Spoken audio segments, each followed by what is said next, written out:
U.S. forces strike Iran. Belfast riots rage on. Platner wins in Maine, and the U.S. House passes the border bill. Greetings, humanity. Let's GROK the news, starting with the most important story in the world today. Dateline, Washington and Tehran. The United States launched fresh military strikes on multiple targets inside Iran overnight. President Trump ordered the operation after Iranian forces downed a U.S. Army Apache helicopter near the Strait of Hormuz. U.S. Central Command has confirmed that the strikes hit air defense systems, surveillance sites, and communications nodes. American forces acted in self-defense, officials said. Explosions were reported in several Iranian locations. Iran responded quickly, with Tehran launching missiles toward U.S. positions in Bahrain, Kuwait, and Jordan. Iranian officials declared the existing ceasefire meaningless and temporarily closed the Strait of Hormuz to shipping traffic, or at least said that they were doing that. 3 Indian sailors died when U.S. forces engaged a commercial oil tanker in the area. The incident occurred amid heightened naval activity. Oil prices, of course, rose once again sharply on fears that supplies through the critical waterway could be disrupted. This observer has observed every time shots are fired, the prices rise. Every time negotiations resume, the prices fall. And the speculators make more money than ever. Record profits. President Trump later said that Iranian officials had contacted him directly, seeking an end to these strikes. He also claimed that U.S. operations helped move more than 100 million barrels of oil safely through the strait in recent days. Tensions between the two nations have simmered for months. A fragile ceasefire had been in place since earlier this year. Both sides are accusing the other of repeated violations. War Secretary Pete Hegseth described the latest U.S. action as measured and necessary. Iran's foreign ministry called the strikes blatant aggression and promised further retaliation. The Strait of Hormuz, of course, handles a significant portion of global oil and gas shipments. Any prolonged closure will send energy prices higher worldwide. So markets, as I said, reacted immediately to the news, as they always do. The shipping companies continue rerouting vessels while monitoring the situation. 3 LNG tankers bound for Asia were reported to be exiting the strait just before the brief closure. Diplomatic efforts continue in the background. European leaders urge restraint, as they always do. The United Nations Security Council held emergency consultations, as they always do, and regional allies expressed concern about wider conflict spreading, as of course they did. And Israel, of course, monitors developments closely. There are aspects of this story that do not change, even as the events do. This marks the second day of direct U.S.-Iran exchanges. Earlier strikes followed the helicopter downing. President Trump has repeatedly said that he wants a deal but will not tolerate attacks on American forces or interests. Iranian leaders have claimed that they could turn the entire region into a battlefield if pressure continues. This observer wonders why they haven't if they could. The situation remains fluid. Additional U.S. naval assets are positioned nearby. Iran's Revolutionary Guard has issued strong statements again. Global leaders are watching as the risk of broader escalation grows. Energy markets, shipping routes, regional stability all hang in the balance. I'm Robert Gardner, using GROK each weekday to truthfully summarize the news. And, of course, you get my opinion along with it. And you deserve that. We review a roundup of the most critical reports in the world right after this. God with us. The story of Jesus is a full blend of all the Gospels into a continuous narrative, missing nothing from the life of our Savior. Inspired by the majestic text of the King James Bible, God with Us is nevertheless adapted to modern language and formatted for easy reading. It's a faithful paraphrase, divided into brief stories and fit for daily Bible study. It's the story of Jesus from his birth to his ascension. God with Us by me, Robert Gardner, at Amazon.com or wherever books are sold. Now, we grok the news with headlines from around the world. Dateline Belfast, Northern Ireland. Police used water cannons for a second straight night against anti-immigration rioters in Belfast. The unrest followed the arrest of a Sudanese man in a brutal attempted beheading. The photograph has resonated worldwide. Masked groups set vehicles and refugee facilities on fire, with officers reporting injuries. UK officials condemned the violence as racist thuggery and appealed for calm. Well, they would have calm if they would send all of these illegal immigrants back home. Dateline Augusta, Maine. Notorious candidate Graham Platner did indeed win the Democratic Senate primary in Maine, despite his many scandals.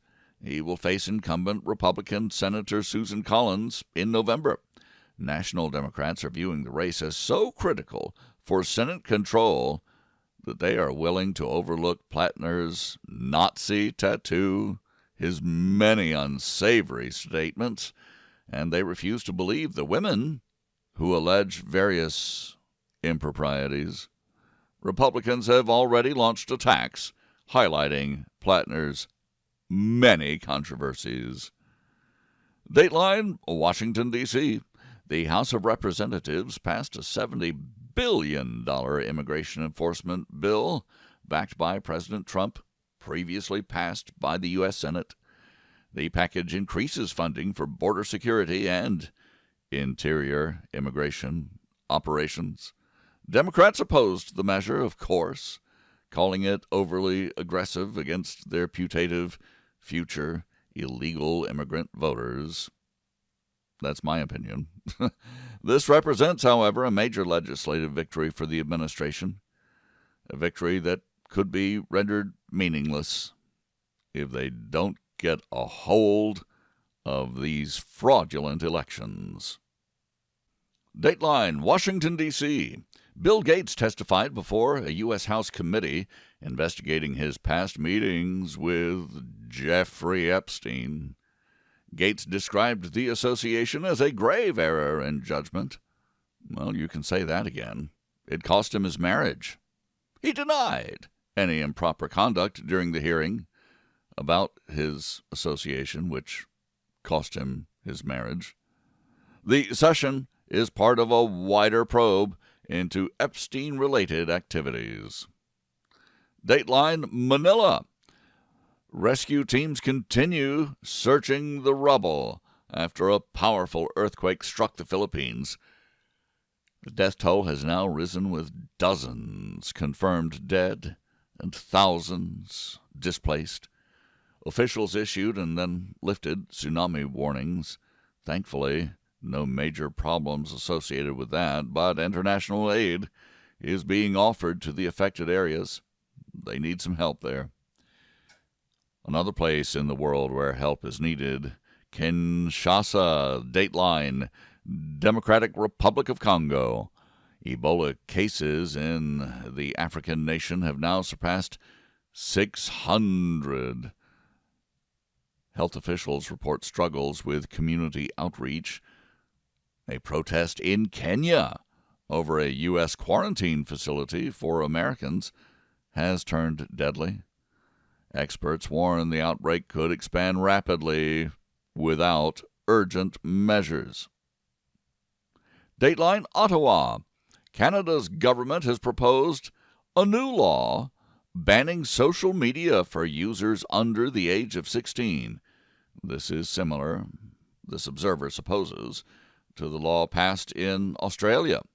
Officials cited mental health and safety concerns. The bill includes possible workarounds for tech companies.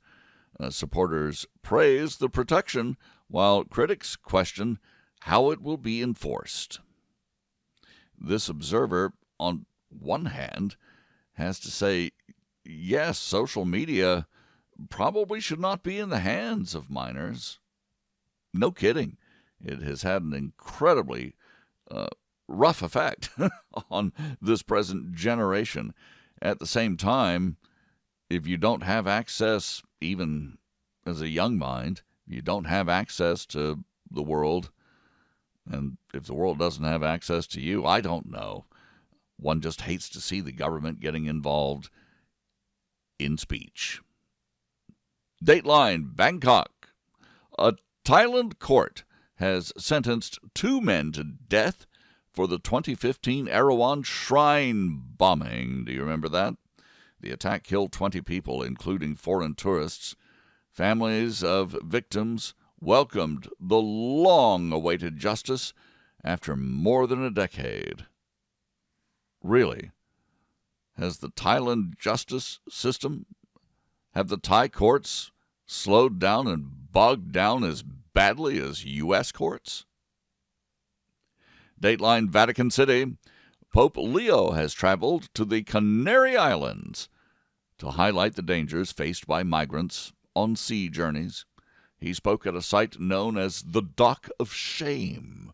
The visit underscores Europe's ongoing humanitarian challenges with migration. This observer is sure that the Pope is a good and decent man, but you can stop the ongoing humanitarian challenges with migration by stopping the migration. Dateline New York, New York. The New York Knicks have achieved the largest comeback in NBA Finals history. They rallied from 29 points down to defeat the San Antonio Spurs, giving New York a commanding 3-1 series lead. Fans celebrated wildly at Madison Square Garden. Dateline Seoul. If South Korea has an equivalent to Amazon, it is Coupang, their largest e-commerce platform. Regulators have fined Coupang $400 million. This penalty follows a massive data breach affecting millions of users there. Authorities stressed the importance of stronger digital privacy protections and corporate responsibility. Dateline Beijing. Chinese police detained a man after videos of a dog being tortured sparked widespread public outrage. The graphic footage spread rapidly online. Authorities acted quickly amid growing calls for tougher animal cruelty laws in China. Dateline Paris, France. French singer Patrick Bruel has been placed under formal investigation for rape and sexual assault. Prosecutors sought pretrial detention in this high-profile case. The development has drawn significant media attention across France. Dateline Jerusalem. Israel has advanced plans to fund 61 new settlements in the West Bank. The move comes as regional tensions with Iran remain high. Separately, archaeologists have announced discovery of a rare prehistoric cave near Haifa. Well, that's more interesting to this observer at this point. Dateline Houston. SpaceX is preparing for a major initial public offering in just a couple of days. The company could be valued at nearly $2 trillion. Wall Street anticipates strong investor interest in the commercial space sector leader. Dateline Nashville. The Southern Baptist Convention has advanced, a formal ban on churches with women pastors. Delegates supported the policy shift during their annual meeting. The decision reflects deeper debates over leadership roles within the denomination. Now, this is why this observer inserts his opinion. GROK writes the story the way that he summarizes what has been written out there. And this observer can tell you that this is not a policy shift of the Southern Baptist Convention. This is a policy codification. The Southern Baptists have never allowed women pastors. Dateline Tokyo. Honda announced a recall of more than 880,000 vehicles. The action addresses defective rear suspension components, and the safety measure is affecting multiple models sold in the United States and other markets worldwide. Dateline Islamabad. A Pakistani military helicopter crashed in Kashmir, killing all 22 people aboard. The incident occurred during a routine operation, and authorities have launched a full investigation into the cause of the crash. Dateline Jakarta, Indonesia. Deadly floods in Sumatra have wiped out at least 7% of the world's rarest orangutan population. Conservationists warn the environmental impact is severe. Scientists are assessing long-term damage to the critically endangered species. And I thank you for listening. Please join me tomorrow to once again GROK the News. I'm Robert Gardner. Godspeed and God bless.